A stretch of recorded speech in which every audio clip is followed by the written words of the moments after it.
kedua, kiai yang kaya raya tapi umat yang kasih amplop. Bukan hanya santri usia anak-anak, yang udah bapak-bapak pun ketemu kiainya masih ngesot untuk mencium tangan. Dan yang mencengangkan, ternyata yang ngesot itulah yang kasih amplop. Netizen pun curiga nih bahwa bisa jadi inilah sebabnya sebagian kiai makin kaya raya. Mobil mewah hingga harga miliaran. Sarungnya aja pun merek termahal yang harganya berkisar antara 400 ribuan sampai 12 jutaan rupiah gitu deh. Dan satu keluarga nih, sana family kecipratan duitnya. Padahal kan harusnya kalau kaya raya mah umatnya yang dikasih duit ya enggak sih?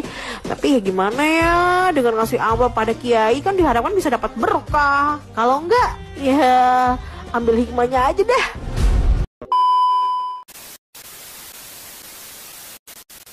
Trans 7 boikot Gus wis jelas untuk mengi pamflet disebar, boikot ditutup ae. Trans 7 diboikot ditutup. Ken duit dicacah kuwi nggih kantor Gus Ikdam official. Cabang DKI ya. Mungkin ra iso ngelola karon nggih menyiarkan kebaikan. Trans 7 ini sapa to? Khairul Tanjung. Golek ana nomere. Anak singkong iki. Lah yo golek ana nomere. Kalau piro? Ditutup ae, logone didukne gantinen YouTube-mu kuwi. Ora ngono nggih gudang sonmu kuwi ora apa-apa. Makanya ketika seorang santri terus nesu ngamuk, ya bener itu ada beberapa alumni Himasal, beliau menyampaikan berbicara tentang kecewa, ya kita kecewa dengan apa yang dilakukan oleh Trans 7. Ya memaafkan. Tapi semisal kita itu tidak dididik adab atau akhlakul karimah oleh seorang guru, ya Trans 7 saiki wis kobong, Pak. Nggih. Kobong, Pak. Tapi karena dididik adab, dididik akhlak, saiki iso roboh nek cara dididik adab karo akhlak. Bakar. Wong guru kuwi kiai kuwi ibaratnya kaya wong tuane dhewe lho, Pak. Awake dhewe iki sak ra cocok-cocoke karo wong tuane dhewe, wong tuane dhewe dilokne ngamuk awake dhewe. Dibrok tenan. Nah, apalagi pondok, apalagi sekelas Lirboyo yang mencetak para kiai-kiai yang ketika pulang itu mayoritas menjadi tokoh di daerahnya masing-masing. Mulai tokoh desa sampai tokoh kecamatan sampai tokoh bahkan tokoh nasional internasional. Cetak Lirboyo akeh banget. Lah mari kuwi ketika seorang murid ini berterima kasih kepada gurunya dengan sungkem karena menganggap itu adalah orang tua yang mengantarkan ruhnya sampai dekat kepada Allah, sampai ibadah iso khusyuk, iso khudu. Lah kuwi mang jerene perbudakan. Yang di kita itu ulama mengajarkan kita dengan adab yang luar biasa dan itu punya sanad tersambung sampai ke Nabi. Salah satunya apa? Cium tangan. Itu diantara khuluk, adab. Dan itu ada sanadnya. Jadi kalau khuluk silahkan terapkan di tempat masing-masing. Anda ke Timur Tengah, ketemu Syekh Timur Tengah, cium tangan begini, dia tidak terbiasa. Dia akan katakan, jangan cium tangan begini, peluk aja. Karena adatnya begitu. Di kita mungkin berbeda. Begitu ketemu dengan guru misalnya, syekhnya, dia cium tangan, adabnya seperti itu. Nah, mesti belajar sampai ke situ.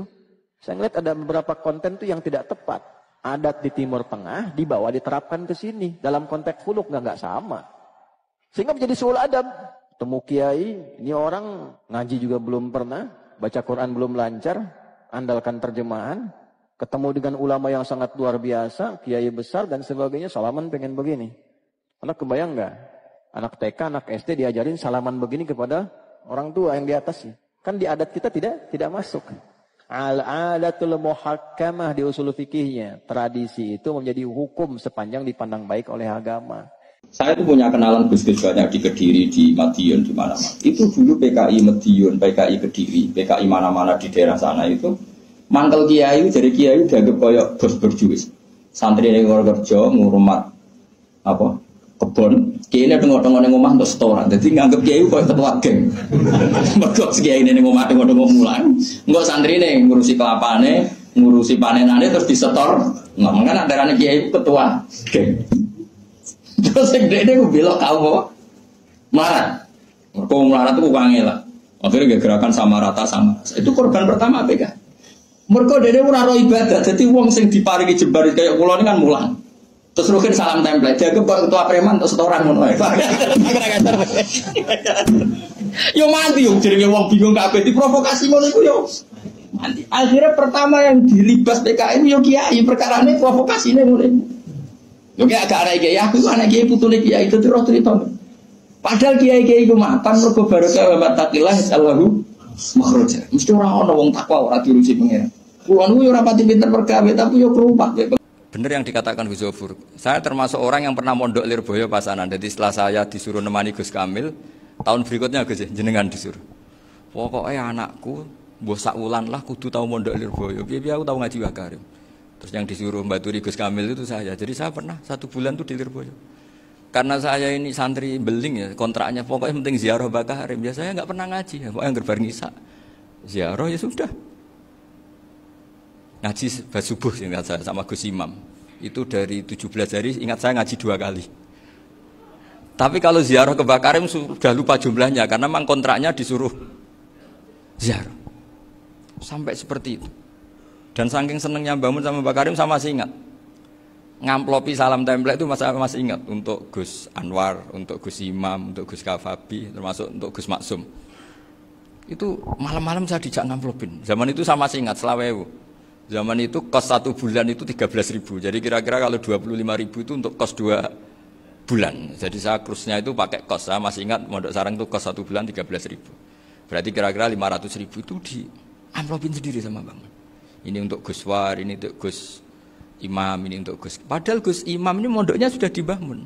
Itu bangun hormatnya sampai untuk jatah salam template. Lah yang ribet kebalikannya, kita pulang Gus Imam karena melihat Gus Kamil ini putrane Mbah Mun, Gus Kamil disangoni. Saya juga disangoni karena Gus Imam dulu ngaji juga sama Pak D saya. Sama keluarga saya. Itu kata Gus Kamil setelah keluar, "Mau kamu nih gua abal ya, mboten berarti gua aku." Karena ini penting ini kalau sampai dianggap tukar guling. Ribet deh. Jadi ditakwil sendirilah. "Mau kamu nih gua abal ya?" Mboten wis, yes berarti halal. Tapi sama Mbah Mun ya ditanya. Ditanyanya bukan apa karena untuk meneruskan tradisi bahwa kalau kiai ketemu itu ya saling memberi hadiah, saling itu sudah faqaddimu baina yadayna juwakum apa? Sedekah. Sehingga ketika Kapya ini punya Bali Maksum alim alama, kemudian melahirkan murid-murid yang juga ipar kayak Mbak Warsun bisa ngarang apa Kamus Al-Munawwir, Pak Bik juga punya karangan Kamus Al-Muasir. Saya itu punya semua. Karena ini adalah buah dari bahwa kita ini tidak kalah sama produk-produk yang di sana. Bahwa produk di kita ini sudah cukup untuk mengantarkan orang menjadi alim alama. Dulu Mbah Zubair ke Mekah ya sudah alim alama. Gus Zofur ke Al-Azhar sudah alim. Semua teman-teman kita ke Mekah itu sudah alim semua. Padahal produk mondoknya ya tadi. Mau digojlok kiai ini, terus mangkel be keamanan biasanya. Biasanya musuh besar pondok itu keamanan. Fanatisme, sebagaimana fanatis kita kepada MU misalnya, ya. Lelek masalah feodalisme itu pasuk ya. Feodalisme itu maksudnya kayak semacam perbudakan ngono ta. Lah di antara kita yang bukan budak itu siapa? Wong nahnu ibadullah. Kita ini budak semuanya. Mana yang enggak budak? Maksudnya apa ini? Budak yang model piye? Dan kamu harus tahu, kami sebagai santri sangat siap untuk kemudian menjadi budak beliau.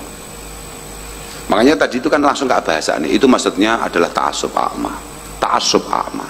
Ada satu hal-hal yang berlebihan di sana dan kita makanya kalau matur, semua langkah kita itu hendaknya dilandaskan dengan keilmuan. Artinya bahwa sebetulnya para pendahulu kita itu dulu bagaimana? Al-ilmu itu kan sunnatun ya'khuduhal asahir anil akabir. Bahwa keilmuan kita yang kita dapatkan hari ini itu kan adalah warisan daripada pendahulu kita. Sampai Rasulullah Muhammad Sallallahu alaihi wasallam. Jangan dilebih-lebihkan, jangan kemudian ditambah-tambahi di sana, atau jangan kemudian apa ya istilahnya membuat orang yang tidak suka dengan karakter kita itu melihat banyak celah atau banyak kelemahan yang ada pada kita. Di antaranya adalah tidak menariknya kita ketika menghormati guru-guru kita. Tidak, Pak. Perbudakan itu adalah orang yang kemudian cukup terpaksa melakukan segala sesuatunya karena ketidakmampuan. Sedangkan kita sebagai santri ini, wallahil azim, tidak ada satupun kiai yang pernah minta untuk dihormati santrinya. Wallahil azim, belum ada seorang kiai pun yang kemudian pengen mendapatkan sanjungan, junjungan, sungkeman dari santrinya. Lek kiai tenan loh. Aku ngomong, makanya aku ngomong. Iki sing dimaksud sapa? Makanya jangan kan masalahnya, mohon maaf, saking gedine jamiah kita lah yang kemudian membuat lobang-lobang di sana itu terlalu besar. Dulu idza utliqa NU itu ya maknanya ilmu. Wa amma al-an idza utliqa NU itu mutanawwi'at. Mutanawwi'at. Macam-macam tenan. Perbudakan itu dari atas ke bawah. Ini enggak, Pak. Kita yang memang merendahkan diri atas perintah Allah Subhanahu wa ta'ala. Kita yang pengen untuk kemudian benar-benar berterima kasih kepada guru-guru kita atas semua yang beliau lakukan, terutama dalam rangka mengenalkan kita sebagai pribadi kepada Allah Subhanahu wa ta'ala. Dan itu pun tidak berlebihan, sebagaimana mestinya. Kita ada budaya di sana, kita ada karakter di sana, dan kita ada tuntunan di sana. Nah, begitu.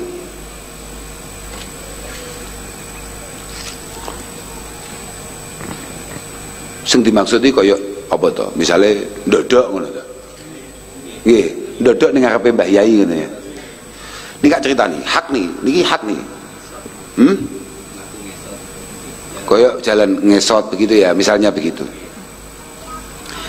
Sebetulnya itu bisa kamu lihat ketika saya ngaji pertama pembukaan kitab ini terkait masalah Sayyidina kala itu. Saya ingatnya ketika saya membahas masalah Sayyidina kala itu, betapa memang dari dulu kita ini sudah terlatih untuk kemudian sadar diri bahwa ada beberapa orang itu memang jauh lebih istimewa daripada kita, khususnya guru-guru kita. Kita sudah nggak perlu ngomong ana abduman alamani walau harfan wahida. Kami ini semua adalah hamba budak dari orang-orang yang mau mengajari kami walaupun hanya satu harf. Budak. Kalau beliau menghendaki untuk menjual kami siap dijual. Kalau beliau menghendaki apapun akan diri kami siap. Tapi beliau tidak pernah menginginkan itu semua. Bahwa kami para santri ini tidak pernah untuk kemudian terlatih untuk memperbudak orang. Tidak, kitanya lah yang menyiapkan diri kita untuk menjadi budak beliau-beliau. Lisadatun min izhim aqdamuhum fawqal jibah. Nang hikam dulun. Lisadatun min izhim aqdamuhum fawqal jibah. Illam akun minhum fali fi hubbihim aizzun wajah. Lisadatun, kami ini punya para kiai-kiai. Min izhim aqdamuhum fawqal jibah. Yang ketika beliau berjalan, jangan kami ngesot, gitu. Jangankan kok hanya sekedar ngesot. Apa iki jenenge? Pelipis kami ini semua siap kami taruh di aspal untuk kemudian menjadi pijakan beliau berjalan. Illam akun minhum, kalau kami tidak ditakdirkan untuk sehebat beliau-beliau para kiai kita, fali fi hubbihim izzun wajah, maka hanya dengan mencintai, ngeladeni, khidmah kepada beliau-beliau, kami yakin kami akan istimewa di hadapan Allah Subhanahu wa taala. Ya memang kita dilatih seperti itu. Kita ini ngaji memang begitu. Tapi bukan berarti kemudian kiai-kiai kita atau pondok-pondok kita itu kemudian menginstruksikan. Enggak ono, Pak, menyedih. Ning ya, 2 hari yang lalu baru marah-marah sama santri. Karena apa? Saking tawadu'e yang ala ghairi waktihi. Lah ono bocah nyebrang, kami lewat, kemudian mandek. Kan ya bahaya toh, Bro, Loh, ya Pak. Dia mau ngambil ning. Di tengah jalan kemudian karena tahu kita jalan, anak itu berhenti padahal ada sepeda motor atau ada mobil atau ada apa, itu langsung dimarahin sama neng. Oh mek santri wong aku digetak. Nah kira-kira loh.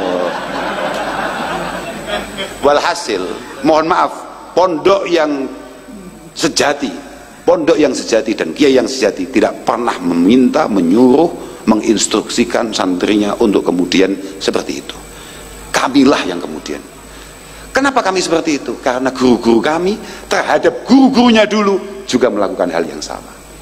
Itu Pak. Lah kalau kemudian kita untuk membuat mereka semua, apakah ini bukan kemunduran Islam? Terserah. Kami tidak merasa mundur sama sekali. Kami tidak kemana-mana, kami tetap santri, dan beginilah santri. Kami tidak pernah kemudian menekukkan atau merendahkan diri kita di hadapan siapapun kecuali kepada guru-guru kita, dan kami mampu bertahan sampai hari ini menghadapi semua situasi karena kita tetap menjadi santri, bukan karena kita kemudian ikut dengan tren manapun. Wis ngono kira-kira ora kan masalah Pak, nyapa santai aja. Artinya orang mau menganggap apa. Tapi ya itu tadi Pak, kalau kemudian ada pondok atau ada kiai yang kowe kok gak ndingkluk ning ngarepku. Wah ya pancen kowe salah mondok, kowe salah mondok bro. Kok duwe kiai sing duwe perintah model ngono kuwi, nek bocah lewat ning ngarepmu terus cok. Terus aku kiai lho. Ana alimun. Wa qad qala Rasulullah sallallahu alaihi wasallam, al ulama warasatul anbiya. Apa? Lah kalau seperti itu kowe salah mondok gue, Lah, iya ora?